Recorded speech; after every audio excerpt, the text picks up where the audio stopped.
No, you. So this is a question to the Prime Minister. The likely next mayor of New York City is Zohran Mamdani, the Democratic Socialist, the vocal critic of Israel and of yourself, and has said he would arrest you if you came to New York City if he was mayor. Is that something you take seriously, or are you concerned about that? Do you have a response to that? No, I'm not concerned about that. I'll get him out. Look, there's enough craziness in the world, but I guess it never ends. I mean, you have this is folly, and it's it's silly in many ways because it's just not serious. But what is serious is the question I was asked before. You know, after October 7th, people said the Palestinians had a state, Hamas state in Gaza, and look what they did with it. They didn't build it up; they built down into bunkers, into terror tunnels, after which they massacred our people, raped our women, beheaded our men, invaded our cities and our towns and our kibbutzim, and did horrendous massacres, the kind of which we didn't see since World War II and the Nazis, the Holocaust. So people aren't likely to say, let's just give them another state, it'll be a platform to destroying Israel. We'll work out a peace with our Palestinian neighbors, those who don't want to destroy us, and we'll work out a peace in which our security, the sovereign power of security, always remains in our hands. Now, people will say it's not a complete state, it's not a state, it's not that. We don't care. You know, we vow never again. Never again is now. It's not going to happen again. So we'll see you in New York next year? Oh, well, look, I'm going to come there with the President Trump, and we'll see how do you know who the mayor will be? I don't know that. Do we know that? He's going to be very fine, and who knows, we don't know who the mayor's going to be yet. But this is a communist. He's not a socialist, he's a communist. And he said some really bad things about Jewish people, and he said some really bad things about a lot of people. And I think he's going through a little bit of a honeymoon right now, but he might make it. But, you know, it all comes through the White House. He needs the money through the White House. He needs a lot. He's going to behave. He'll behave. He better behave, otherwise he's going to have big problems. But it's a philosophy that this country is not ready for, and it never will be. By the way, we have a man with us who thought this was going to be a very glamorous, easy job. He's the ambassador to Israel, Mike Huckabee, former governor, former everything. I'd say he's a former everything, and respected and loved by everybody. And he loves Israel. He loves the state of Israel, and nobody loves it much more. And he's not Jewish, and he loves Israel. And he wanted to be there. I said, you know, Mike, it could be dangerous. No. Well, at least I was right about that. He was in every bunker you could be in. He was running around from bunker to bunker, but he's still with us, fortunately, and he's done a great job. Would you say a few words, Mike? Just want to say what an honor it is to serve you, Mr. President, and to see a historic horizon that we're looking at in the Middle East. And when the President made his trip to the Middle East, and then he really reached out to the new Syrian government, knowing they needed a partner, and knowing that they could pick the wrong partner. And what the President did, which took us all off guard, but the strategic move in that has set up something that is absolutely historic. And Mr. President, I don't even think you fully comprehend the impact that you're having on the region in a way that is so remarkable. And it was your leadership, your foresight, you did that. When the B-2s went in, the celebration, the sense of partnership that you gave with the Israeli people was so dramatic. But the message was bigger than to Israel. It was a message to the world. America's friends can trust us, but America's foes had better fear us. And that is a message that the President sent to everyone on the planet. And it is a message that will resonate toward a matter of peace, the likes of which I don't think we've ever seen. So thank you. Great job you're doing, too. Thank you. They love you over there. They respect him and they love him. You know, it's very, very interesting. We had the pilots here yesterday, as you know, and they were incredible.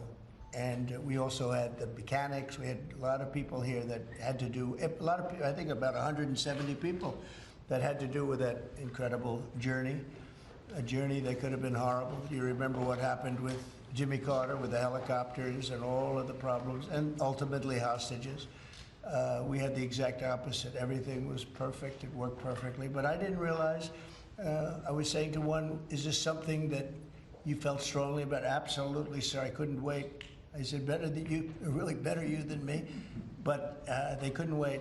He said, sir, we've been practicing for this mission for more than 20 years. From just after 2000, they've been thinking and practicing to go into that area. I guess you probably know that better than anybody, Pete. They've been looking at going in, but they never had a president that would allow them to do it. And perhaps right, perhaps wrong. I don't know if that's true or not, but I didn't realize they were preparing for that journey from just a little bit after 2000, the year 2000. And I was pretty amazed by that. They knew it. They knew every inch of it. And they came back and they said, we got it better than we ever did in practice. But they've been practicing for more than 20 years. Can you imagine? Yeah. On Ukraine, Mr. President, are you planning to send more weapons to Ukraine? We're going to send some more weapons. We have to. They have to be able to defend themselves. They're getting hit very hard now. They're getting hit very hard. We're going to have to send more weapons. Yeah, defensive weapons primarily, but they're getting hit very, very hard. It's very sad.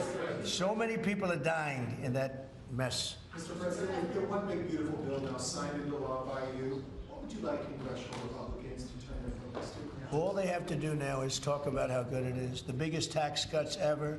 No tax on tips, no tax on Social Security, think of it, no tax on overtime. From a business standpoint, the jobs are coming in like we've never seen them before. As soon as that was signed, there were 9 factories that announced that they were building the one-year deductibility, you know, things that from a business standpoint you'd understand. The jobs that are being created. And one of the things that is, and this is also that, but it's also because of the tariffs, a tremendous success. We're taking in hundreds of billions of dollars in tariffs. One of the things that is so exciting is the number of companies and car companies where they're building plants. AI is the big thing. We have over $15 trillion announced already, and it's been, I mean, really, I would say it's been during the last 3 months, but we're here for a short period of time, and some administrations never had anywhere near that number for a whole term, probably for a whole 2 terms. But we're up to over $15 trillion coming into our country. There's never been anything like it anywhere in the world. There's never been an investment like that anywhere in the world. We, look, I told this story, and I just told it to Bibi backstage. I was talking to him, and I said, you know, the King of Saudi Arabia, smart guy, and also we went to Qatar, and we went to UAE. Really 3 strong leaders, smart guys. They all told me the same thing, and then that was reiterated at NATO just recently when we got back, where they agreed to spend $1 trillion a year, by the way, which is about 3 times what they were spending. But they all said the same thing. We thought your country was dead. Horrible term, right?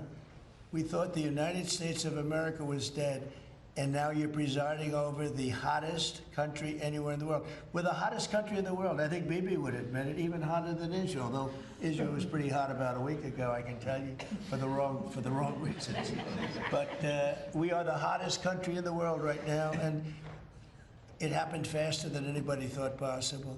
But we have over $15 trillion, and that means jobs, and that means building, and that means things like we've never seen before. So all we can do is keep working hard. There'll be always surprises. Some of the surprises are going to be bad surprises. In your view, is the war between Israel and Iran over, or do those talks need to happen before you can? Well, I would say that the best man to answer that is the Prime Minister. But I will tell you that, in my view, I hope it's over. Yeah, I think Iran wants to meet. I think they want to make peace, and I'm all for it. Now, if that's not the case, we are ready, willing, and able. But I don't think we're going to have to be. But I think Bibi would answer that question very well.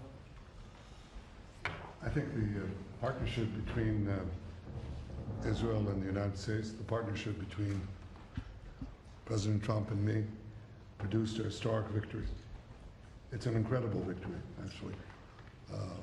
It brought the greatest capabilities of the United States that are unmatched with the great capabilities of Israel. And the army of Israel, pilots of Israel, soldiers of Israel,